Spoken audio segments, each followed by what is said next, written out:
इस वीडियो में हम मैट्रिक्स को रोटेट करना सीखेंगे। हम क्लॉकवाइज और एंटी क्लॉकवाइज दोनों तरह की रोटेशन देखेंगे और 90 डिग्री, 180 डिग्री और 270 डिग्री, ये 3 टाइप की रोटेशन देखेंगे। 360 डिग्री आपका क्या होता है, सेम जो गिवन मैट्रिक्स है 360 अगर रोटेट करोगे तो वो सेम ही मैट्रिक्स आ जाएगा, तो इसलिए हम 360 नहीं देखेंगे। हम 90 डिग्री के 90, 180 और 270, ये 3 टाइप की रोटेशन क्लॉकवाइज और एंटी क्लॉकवाइज डायरेक्शन में देखेंगे। इसके लिए हम एक 3x3 का स्क्वायर मैट्रिक्स लेंगे जिसमें हम वैल्यूज रखेंगे 1 2 3 4 5 6 7 8 9। जब आप इसको 90 डिग्री क्लॉकवाइज रोटेशन करोगे, क्लॉकवाइज का मतलब क्या हुआ कि ये मैट्रिक्स ऐसे जाएगा 90 डिग्री, ये 1 2 3 आपके कहाँ जाएंगे, यहाँ पर 1 2 3 4 5 6, यहाँ पर 7 8 9, यहाँ पर 180 डिग्री के केस में क्या होगा, ये जो आपका 90 डिग्री का मैट्रिक्स है ये 90 डिग्री और रोटेट होगा आपके 7 4 1 8 5 2 और 9 6 3, इस तरह से ये मैट्रिक्स बन जाएगा। फिर 270 में क्या होगा, ये वाला मैट्रिक्स 90 डिग्री और रोटेट होगा और आपका रिजल्टेंट मैट्रिक्स कुछ इस तरह से बनेगा। जब आप मैट्रिक्स को एंटी क्लॉकवाइज रोटेट करोगे, एंटी क्लॉकवाइज रोटेशन में क्या होता है, आपका इस डायरेक्शन में मैट्रिक्स जाएगा, यानी कि ये वाला जो आपका कॉलम था ये आपकी लास्ट रो बनेगा, ये वाला आपकी सेकंड लास्ट, ये वाला आपकी फर्स्ट रो बनेगा। फिर जब इस मैट्रिक्स को 90 डिग्री और रोटेट करोगे तो ये आपका 180 डिग्री बनेगा। इसमें क्या होगा, ये वाली आपकी फर्स्ट रो फर्स्ट कॉलम बन जाएगी, फिर second row second column, third row आपकी थर्ड कॉलम। फिर जब हम इसको और 90 डिग्री रोटेट करेंगे तो हमारा 270 डिग्री रोटेशन हो जाएगा और रिजल्टेंट मैट्रिक्स कुछ इस तरह से दिखेगा। अगर आप इन मैट्रिक्स के आउटपुट को देखोगे तो जो आपका क्लॉकवाइज 90 डिग्री है वो आपका एंटी क्लॉकवाइज 270 डिग्री है, 180 दोनों में सेम है, और जो आपका क्लॉकवाइज 270 डिग्री है वो आपका एंटी क्लॉकवाइज 90 डिग्री है। हमारी डिग्री कितने होते हैं, 360 डिग्री होते हैं। मैं यहाँ से शुरू करूँ, ये मेरा मान लेता हूँ 90 डिग्री है, ये 180 है, ये मेरा 270 डिग्री है और ये मेरा 0 कहूँ या फिर 360 डिग्री है। अगर मैं क्लॉकवाइज, क्लॉकवाइज का मतलब हुआ मैं इस डायरेक्शन में जाऊँ और एंटी क्लॉकवाइज का मतलब हुआ मैं इस डायरेक्शन में जाऊँ। तो अगर मैं क्लॉकवाइज 90 डिग्री जाऊँगा तो मुझे एंटी क्लॉकवाइज कितना जाना पड़ेगा, 270 डिग्री। और अगर मैं क्लॉकवाइज 180 जाऊँगा तो एंटी क्लॉकवाइज भी मैं 180 में सेम टाइम पर पहुँचूंगा। इसी तरह मैं अगर क्लॉकवाइज 270 जाऊँगा तो मैं यहाँ पहुँचूंगा और एंटी क्लॉकवाइज 90 जाऊँगा तो भी यहाँ पहुँचूंगा। इसलिए आपके 90 क्लॉकवाइज और 270 एंटी क्लॉकवाइज ये सेम है, 180 दोनों में सेम है और 270 क्लॉकवाइज और 90 एंटी क्लॉकवाइज ये आपके सेम है। तो हम क्या करेंगे, हम क्लॉकवाइज में 3 90, 180 और 270 इन रोटेशन को सीखेंगे। सेम चीज़ आप एंटी क्लॉकवाइज में लगा सकते हो। जैसे अगर आपको एंटी क्लॉकवाइज 90 पूछा जाए तो आप जो क्लॉकवाइज 270 के लिए हम सीखेंगे वो वाला मेथड आप इसके लिए अप्लाई कर सकते हो। नाउ इन रोटेशन को सीखने से पहले आपको 3 चीज़ें मैट्रिक्स पर करनी आनी चाहिए।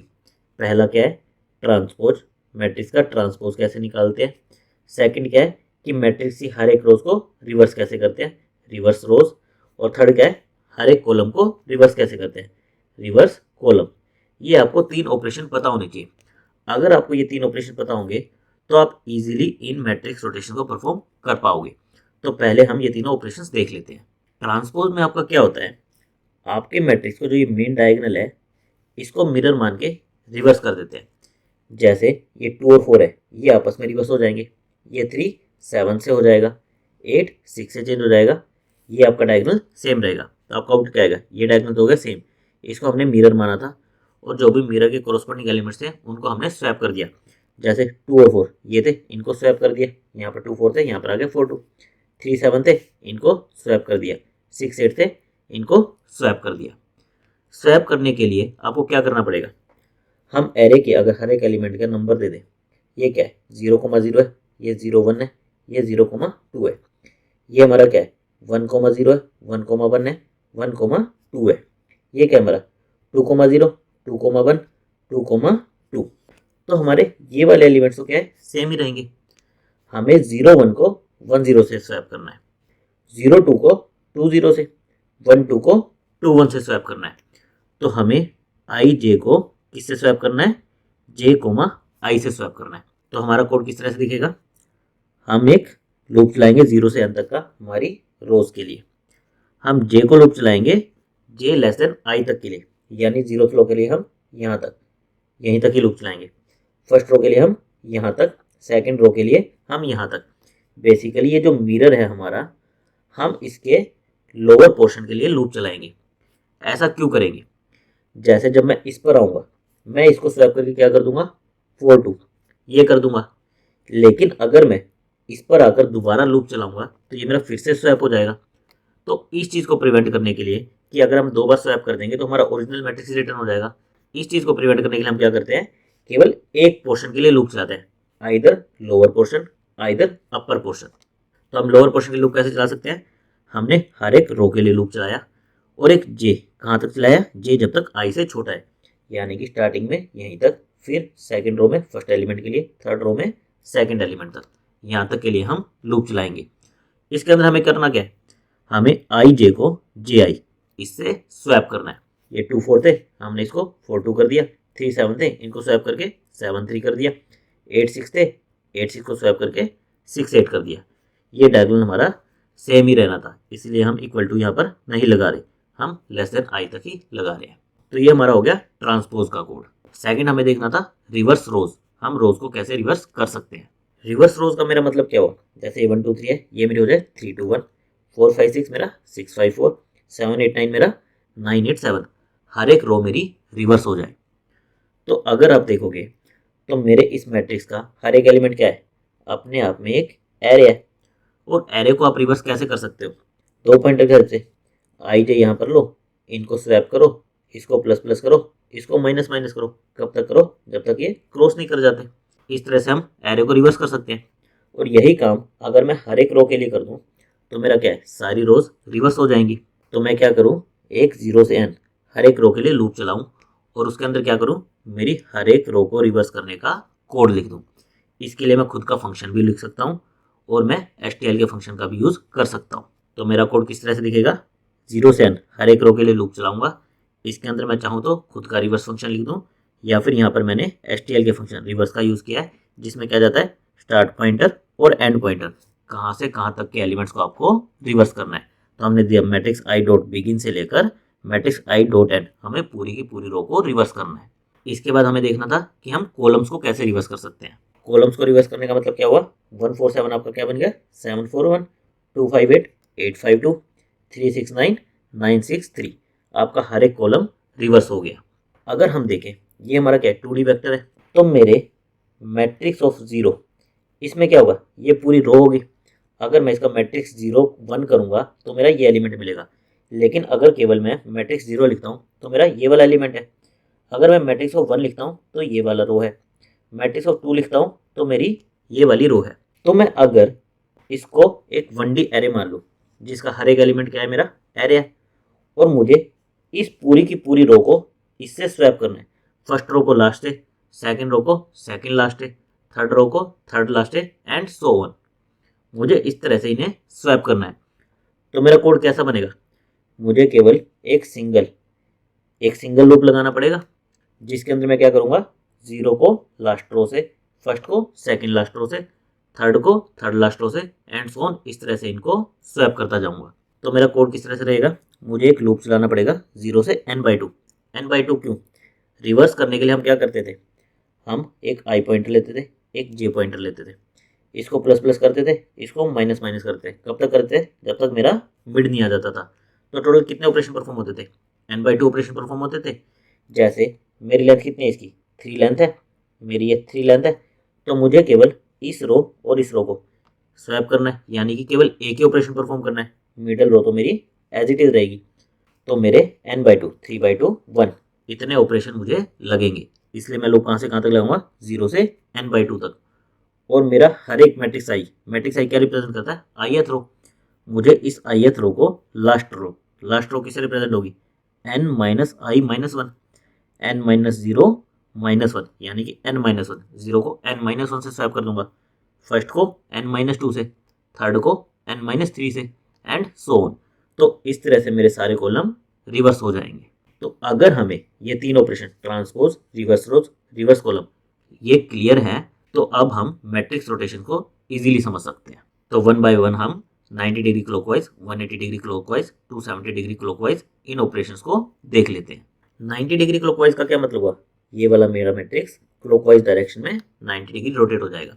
तो मेरा अगर ये इनपुट मैट्रिक्स है तो आउटपुट मैट्रिक्स मेरा कुछ इस तरह से होगा। तो जब भी आपको कोई रोटेशन का क्वेश्चन दिया हो, सबसे पहले आपको क्या करना है, इस मैट्रिक्स और इस मैट्रिक्स को ऑब्जर्व करना है और इसके साथ साथ जो ओरिजिनल मैट्रिक्स है इसका एडजेसेंस मैट्रिक्स और जो आउटपुट मैट्रिक्स है उसको कंपेयर करना है। जैसे मेरे इस मैट्रिक्स का ट्रांसपोज मैट्रिक्स क्या होगा, ये होगा मेरे 2 4 3 7 6 8 ये स्वैप हो चुके होंगे, ये मेरा ट्रांसपोज मैट्रिक्स होगा। मैं अगर ओरिजिनल को इससे कंपेयर करूं तो मुझे कोई डायरेक्ट हिंट नहीं मिल रहा कि मुझे क्या करना है। लेकिन अगर मैं ट्रांसपोज मैट्रिक्स को और इस मैट्रिक्स को कंपेयर करूं तो मुझे क्या दिख रहा है, इसमें क्या थी मेरी रो 147, इसमें क्या है 741, इसमें 258 852 369 963। तो कुल मिला के मेरा क्या हो रहा है, जो मेरे ट्रांसपोज मैट्रिक्स है इसकी हर एक रो रिवर्स है। तो मैं इस ट्रांसपोज मैट्रिक्स की हर एक रो को रिवर्स कर दूं तो मेरा क्या आ जाएगा, ये वाला मैट्रिक्स आ जाएगा। तो जब मैंने ट्रांसपोज और मेरे आउटपुट को कंपेयर किया तो मुझे पता चला कि मुझे ट्रांसपोज मैट्रिक्स में हर एक रो को रिवर्स करना है और मेरा 90 डिग्री रोटेट हो जाएगा। तो हमें ओरिजिनल मैट्रिक्स को अगर 90 डिग्री रोटेट करना है तो हमें क्या करना पड़ेगा, हम सबसे पहले उसका ट्रांसपोज निकाल लेंगे और फिर उसकी हर एक रो को रिवर्स कर देंगे तो हमारा 90 डिग्री रोटेटेड मैट्रिक्स हमें मिल जाएगा। इसका कोड किस तरह से दिखेगा, सेम जो हमने पीछे transpose, reverse rows, reverse column इन तीनों के कोड देखे थे तो हम उसी का रीयूज करेंगे। पहले हम ट्रांसपोज का कोड लिख देंगे, ये हमारा ट्रांसपोज का कोड था, इससे हमें ये मैट्रिक्स मिल जाएगा। फिर हम क्या करेंगे, हम रिवर्स रोज का कोड लिख देंगे, इससे हमें ये मैट्रिक्स मिल जाएगा। इसमें हम क्या करें, 2 लूप लगा रहे हैं ट्रांसपोज में तो हमारी टाइम यूनिवर्सिटी क्या आएगी n²। और यहाँ से भी हमारा क्या होगा, एक n का लूप लग रहा है और हर एक रिवर्स ऑपरेशन क्या लेगा, n टाइम लेगा, n इंटू n, n² यहाँ से आएगी। तो हमारी इस तरह से कितनी टाइम यूनिवर्सिटी आ जाएगी, 2n²। और स्पेस क्या लगेगा, हम इसी मैट्रिक्स को इन प्लेस ही रोटेशन कर रहे हैं, हम कोई एक्स्ट्रा स्पेस नहीं ले रहे तो स्पेस कितना लगेगा, ऑफ 1। नेक्स्ट हम देख लेते हैं कि हम 180 डिग्री क्लॉकवाइज रोटेशन कैसे कर सकते हैं। 180 डिग्री क्लॉकवाइज रोटेशन का मेरा आउटपुट मैट्रिक्स ये आएगा। तो अगर मैं ओरिजिनल मैट्रिक्स और मेरे 180 डिग्री रोटेटेड मैट्रिक्स को कंपेयर करूं तो मुझे क्या दिख रहा है, मेरी ये जो रो थी इसका रिवर्स मेरा यहाँ पर है, इस रो का रिवर्स मेरा यहाँ पर है, इस रो का रिवर्स मेरा यहाँ पर है, यानी कि मेरी सारी की सारी रोज रिवर्स ऑर्डर में यहाँ पर प्रेजेंट है, बस उनका ऑर्डर कुछ चेंज है। तो मैं एक बार क्या करूँ, मैं इसका रिवर्स करके एक मैट्रिक्स बना लूँ और फिर उन दोनों को कंपेयर करके देखूँ कि मुझे क्या करना है। मैंने ओरिजिनल और जो आउटपुट मैट्रिक्स है इनको कंपेयर करके एक ऑब्जर्वेशन देखी कि आउटपुट मैट्रिक्स में मेरी हर एक रो रिवर्स ऑर्डर में प्रेजेंट है, बस उनका ऑर्डर चेंज है। यानी कि ये मेरी यहाँ पर थी, यहाँ पर मेरी लास्ट में प्रेजेंट है, मेरी ये यहाँ थी, यहाँ पर सेम ऑर्डर में प्रेजेंट है, ये यहाँ थी, ये मेरी ऊपर प्रेजेंट है। तो मैंने क्या किया, इस ऑब्जर्वेशन के बेस पे अपने मैट्रिक्स को एक बार रिवर्स कर दिया, रिवर्स करके देखा तो मेरा ये मैट्रिक्स आ गया। अब मैंने इन दोनों को कंपेयर किया, कंपेयर करने से मुझे पता चला कि ये और ये मैट्रिक्स मैं कैसे ऑब्टेन कर सकता हूँ। अगर मैं इस मैट्रिक्स से सारे कॉलम को रिवर्स कर दूँ, 3 6 9, इसको रिवर्स करने पे क्या आएगा, 9 6 3 8 5 2 7 4 1। अगर मैं इसके कॉलम्स को रिवर्स कर देता हूँ तो मेरा सेम मैट्रिक्स आ जाएगा। तो इस ऑपरेशन के बाद मुझे क्या करना है, मेरे सारे कॉलम्स को रिवर्स कर देना है। तो जब मैं कॉलम को रिवर्स कर दूंगा तो मेरा ये आउटपुट मैट्रिक्स आ जाएगा। तो 180 डिग्री रोटेशन के लिए हमें क्या करना है, हमें रिवर्स रोज करनी है और फिर रिवर्स कॉलम करने हैं। हमें ये याद रखने की जरूरत नहीं है, हमें बस क्या याद रखना है, हमें ओरिजिनल मैट्रिक्स और आउटपुट मैट्रिक्स को कंपेयर करना है, हमें एडजेसेंसी मैट्रिक्स और आउटपुट मैट्रिक्स को कंपेयर करना है और उसके बाद कुछ ऑब्जर्वेशन करनी है कि हमें क्या करना पड़ेगा कि हमारा मैट्रिक्स रोटेट हो जाए। तो हमने जब इनको देखा तो हमें क्या ऑब्जर्वेशन मिली कि हमारी सारी रोज रिवर्स ऑर्डर में प्रेजेंट है हमारे आउटपुट मैट्रिक्स में। तो हमने एक बार इनको रिवर्स करके मैट्रिक्स बना लिया। फिर हमने जब इन दोनों को कंपेयर किया तो हमें ऑब्जर्व हुआ कि हमें सारे कॉलम्स को रिवर्स करना पड़ेगा, तो हमने इनको रिवर्स कर दिया। इसका कोड हमारा कैसे दिखेगा, अगेन हमने जो कोड देखा था रिवर्स रोज और रिवर्स कॉलम का, हम उसी को रीयूज करेंगे और हमारी टाइम वेलोसिटी क्या जाएगी, n² इस ऑपरेशन की और n² इस ऑपरेशन की। इस ऑपरेशन की n² क्यों आएगी, n तो मेरी इस लूप से आ जाएगी। अब जब मैं रोज को स्वैप कर रहा हूँ तो इसकी मेरी टाइम वेलोसिटी क्या आएगी, ऑफ n। मैं इस रोज के हर एक एलिमेंट को स्वैप करूंगा इंटरनली, तो यहाँ से मेरी n आएगी, यहाँ से मेरी n आई। तो इस ऑपरेशन की टाइम कॉम्प्लेक्सिटी क्या आ जाएगी, n स्क्वायर। तो इसकी टाइम कॉम्प्लेक्सिटी क्या आ जाएगी, 2n स्क्वायर। और हम ये सब काम इन प्लेस ही कर रहे हैं, तो स्पेस कॉम्प्लेक्सिटी क्या आएगी, ऑफ 1। अब हम रोटेट 270 को देख लेते हैं। 270 रोटेशन केस में मेरा ओरिजिनल मैट्रिक्स ये है, आउटपुट मैट्रिक्स ये रहेगा। अगर मैं इनको डायरेक्ट कंपेयर करता हूँ तो मुझे डायरेक्ट कुछ नहीं दिख रहा कि मुझे क्या करना है। तो हमें इस केस में क्या करना था, हमें एडजेसेंसी मैट्रिक्स निकालना था और उससे कंपेयर करके देखना था। ये हमारा ट्रांसपोज मैट्रिक्स आ गया। अब जब हम इन दोनों को कंपेयर करेंगे और ऑब्जर्व करने की कोशिश करेंगे, तो इसमें हम ऑब्जर्व करते हैं कि मेरा 1 2 3 ये 3 2 1 मेरे सारे कॉलम रिवर्स हो रखे हैं। 7 8 9 मेरा 9 8 7 बन रखा है। तो अगर मैं इस मैट्रिक्स से सारे कॉलम्स को रिवर्स कर दूं तो मेरा ये मैट्रिक्स आ जाएगा। तो हम क्या करेंगे, इस मैट्रिक्स से सारे कॉलम्स को रिवर्स कर देंगे और हमारा 270 रोटेटेड मैट्रिक्स आ जाएगा। तो अगेन हमने क्या किया, ओरिजिनल को हमारे आउटपुट से कंपेयर करने की कोशिश की कि हम कुछ ऑब्जर्व कर पा रहे हैं या नहीं कर पा रहे। नहीं कर पा रहे तो हमने ट्रांसपोज से कंपेयर करने की कोशिश की कि हम कुछ ऑब्जर्व कर पा रहे हैं नहीं कर पा रहे। और हम कर पा रहे थे कि हमें सारे कॉलम्स को रिवर्स करना है। पहले हम ट्रांसपोज का कोड लिख देंगे, फिर हम रिवर्स कॉलम का कोड लिख देंगे। ये लेगा n स्क्वायर, ये लेगा n स्क्वायर। तो इसकी टाइम कॉम्प्लेक्सिटी क्या आएगी, 2n स्क्वायर, स्पेस क्या आ गया, O(1). हम इन प्लेस ही ये काम कर रहे हैं। तो एरे रोटेशन के लिए आपको 3 चीज़ें पता होनी चाहिए, ट्रांसपोज कैसे करना है, रिवर्स रोज कैसे करना है, रिवर्स कॉलम कैसे करना है। उसके बाद आपको ओरिजिनल मैट्रिक्स आउटपुट मैट्रिक्स को कंपेयर करना है, ओरिजिनल के ट्रांसपोज और आउटपुट मैट्रिक्स को कंपेयर करना है। और उसके बेसिस पे आपको ऑब्जर्व करना है कि आप क्या ऑपरेशन परफॉर्म करके, बेसिकली ऑपरेशन क्या है, यही 3 है, transpose, reverse rows, reverse column. इन 3 में से क्या ऑपरेशंस करके आप अपने आउटपुट को अचीव कर सकते हो। और आपके हर केस में टाइम कॉम्प्लेक्सिटी क्या रहेगी, n स्क्वायर, और स्पेस कॉम्प्लेक्सिटी क्या रहेगी, ऑफ 1। नाउ इनकी प्रैक्टिस के लिए आप लीड कोड पर 48 प्रॉब्लम रोटेट इमेज, इस प्रॉब्लम को कर सकते हो। इसमें आपको कहा गया है कि आपको 90 डिग्री क्लॉकवाइज एरे को रोटेट करना है। आपको एक एरे दिया होगा, आपको उसको 90 डिग्री क्लॉकवाइज रोटेट करके रिटर्न करना है। तो आप यहाँ पर 90 डिग्री वाला कोड लिख सकते हो। और अगर आप चाहो तो इसी में ही आप 180 और 270 की प्रैक्टिस भी कर सकते हो।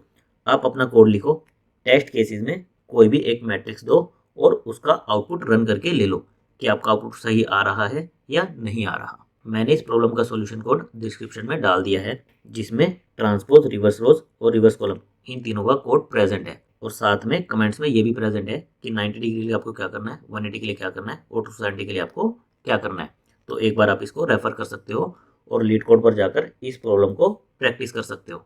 Thank you guys.